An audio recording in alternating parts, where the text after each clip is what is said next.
sat. Beli telur dalam online. Tak boleh ke beli dekat kedai yang ada? Salam sejahtera tuan-tuan dan puan-puan di luar sana. Kita sekali lagi berjumpa selepas beberapa ketika. Baru-baru ini kita dikejutkan dengan satu kes penipuan telur. Boleh je beli dekat kedai-kedai dekat mana-mana. Tetapi pengadu dalam kes ni dia nak beli harga dengan harga yang murah dalam online, di mana dia masuk ke dalam satu aplikasi Fbook dan dia nampak satu penjualan telur dan dia terus tekan pada link yang dihantar, redirect kepada satu WF.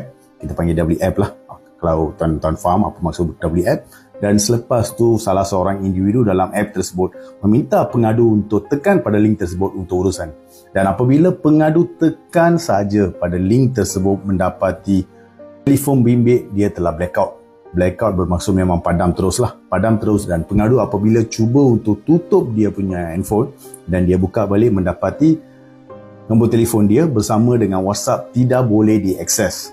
Tidak boleh diakses. Dan selepas tu pengadu mendapati daripada dia punya rakan-rakan atau keluarga dia, mendapati WhatsApp dia, WF dia tidak boleh digunakan lagi, dan ada orang menyamar sebagai pengadu meminta untuk memberikan sumbangan ataupun minta bantuan kewangan lah, minta untuk pinjam duit daripada kenalan-kenalan dia menggunakan nombor telefon yang pengadu pakai, menggunakan WF, iaitu WF dan meminta untuk pembayaran. Selain daripada itu, pengadu dalam kes ni juga masuk ke dalam TNGO. TNGO e-wallet dia, mendapati duit dalam akaunnya sebanyak 2,700 hilang macam tu saja.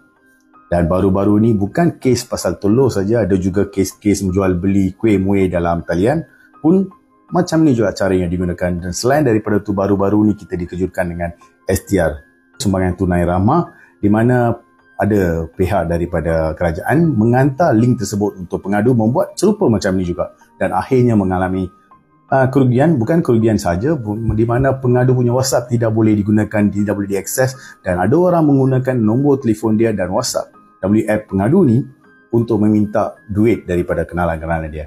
Jadi untuk mengelakkan benda ni daripada berlaku, minta sekiranya ada apa-apa bantuan ke atau jual beli barangan dalam online macam ni, jangan tekan pada apa-apa link yang dihantar oleh scammer-scammer.